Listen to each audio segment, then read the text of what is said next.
Hello students. In class 9 science chapter 2 we were discussing about the methods of separation of components of a mixture. In this video we will discuss some more methods like distillation, fractional distillation, crystallization, separation of different gases from air, water purification system in waterworks, and in the last we'll discuss about the physical and chemical changes. Now first one is distillation. Separation of a this is used to separate a mixture of two miscible liquids. Now, what the meaning of this miscible? The liquids which can easily mix into each other. These are known as miscible liquids. Now, what are the other conditions to use this distillation? It is used for the separation of components of a mixture containing two miscible liquids, and these liquids boil without decomposition and have sufficient difference in their boiling point, that is more than 25 Kelvin. For example, mixture of acetone and water. Now just see this setup. This is the one distillation flask. This distillation flask contain mixture of acetone and water, and when this is heated, vapors of acetone will come through this tube and passes through this, and this tube is surrounded by the water condenser where these vapors will convert into the liquid state, and then this liquid of acetone will collect here.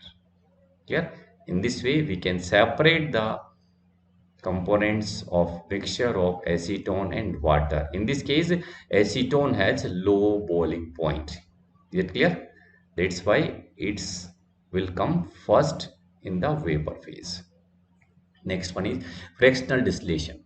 To separate a mixture of two or more miscible liquids for which the difference in boiling points is less than 25 Kelvin, fractional distillation process is used.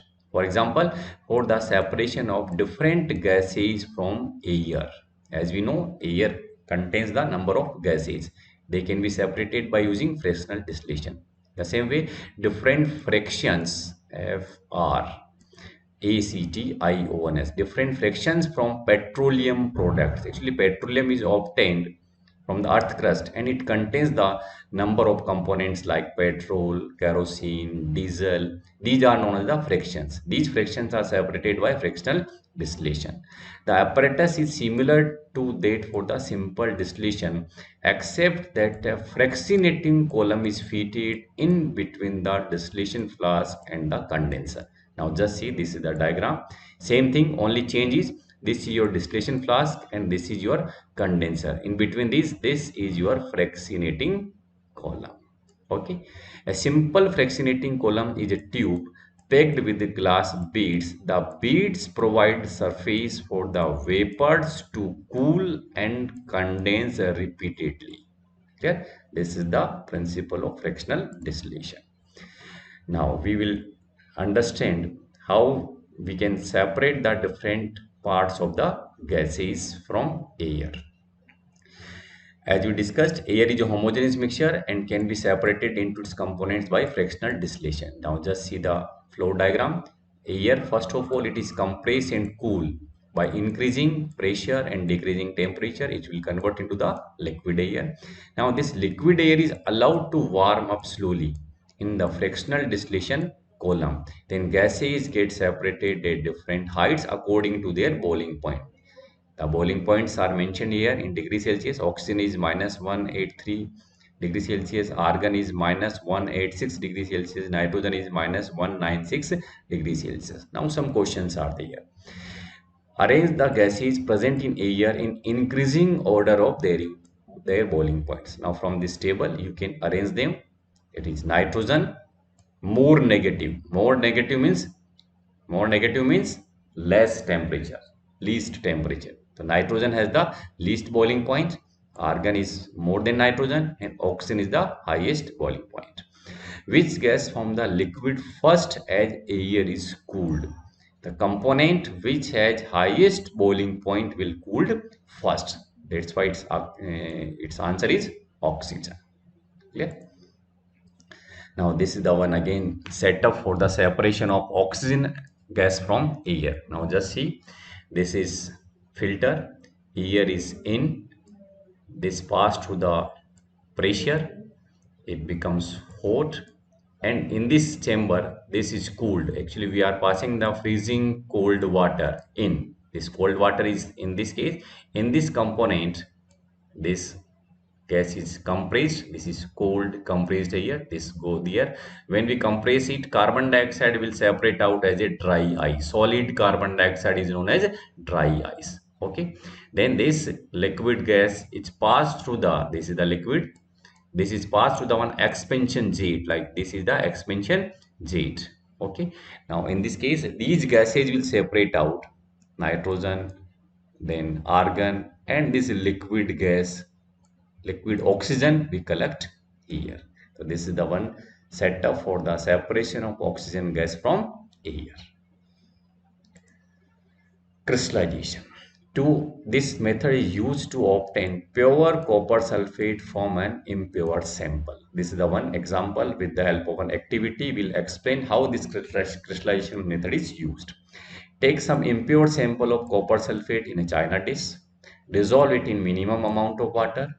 Filter the impurities out. Then evaporate water from the copper sulfate solution so as to get a saturated solution. Clear? Not heat completely. Okay, do not evaporate water completely. Only we have to evaporate water up to the saturation level. Cover the solution with the filter paper and leave it undisturbed at room temperature to cool slowly for a day. Then after a day, we'll see that crystals of copper sulfate is obtained in the china dish. This process is called crystallization. Some more points about crystallization. The crystallization method is used to purify solids.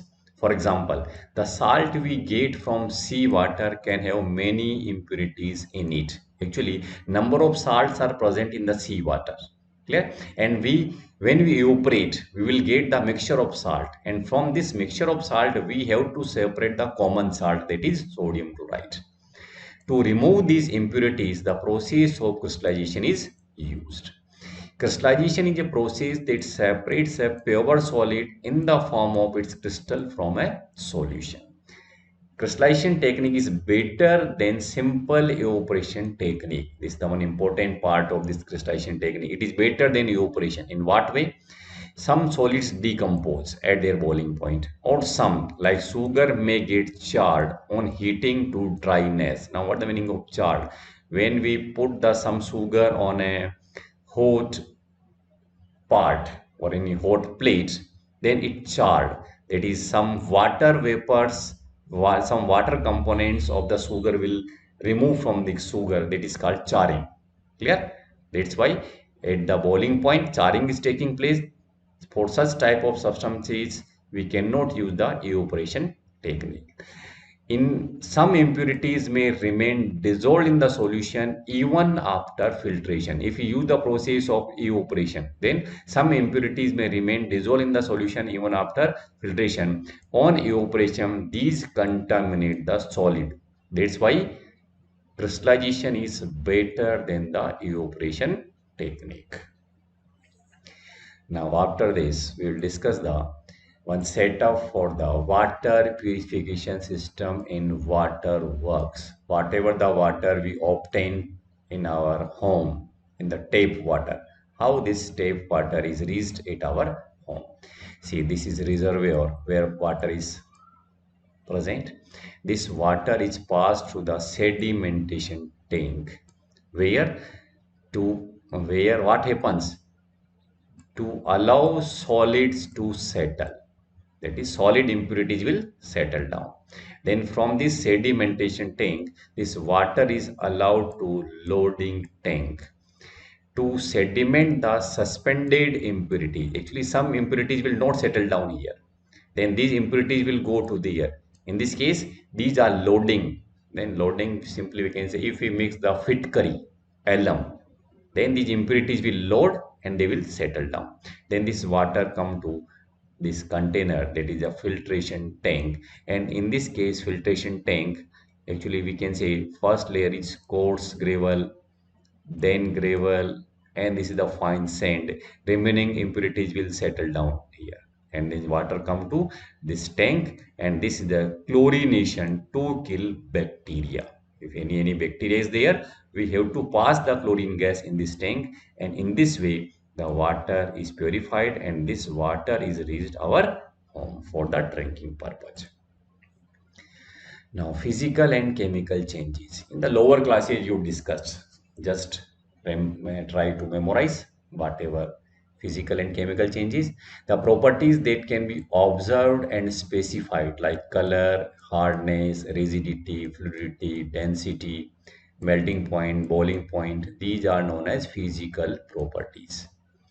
The changes which occur without a change in composition and no change in the chemical nature of the substance are called physical change. It means if only physical properties are changed, no change in the composition, no new substance is formed, that change or this process is known as the physical change. Like interconversion of states, like solid convert to the liquid, liquid convert to the gas, or vice versa, gas into the solid or solid into the liquid. No physical properties are changed. Like ice in the solid form, water in the liquid form, and steam in the gaseous form. They chemically same. That is H2O is there. Okay, that's why interconversion of state is a physical state. The process in which one substance reacts with another to undergo a change in chemical composition is known as chemical change. Chemical change brings change in chemical properties of matter and we get new substances. Okay, a chemical change is also called a chemical reaction. There are some process, some changes are there in which both are taking place. Like during burning of a candle, both physical and chemical changes takes place. Can you identify which one is physical and which one is chemical? Actually, melting of wax, that is a physical change, and burning of wax, that is a chemical change. Okay, thank you.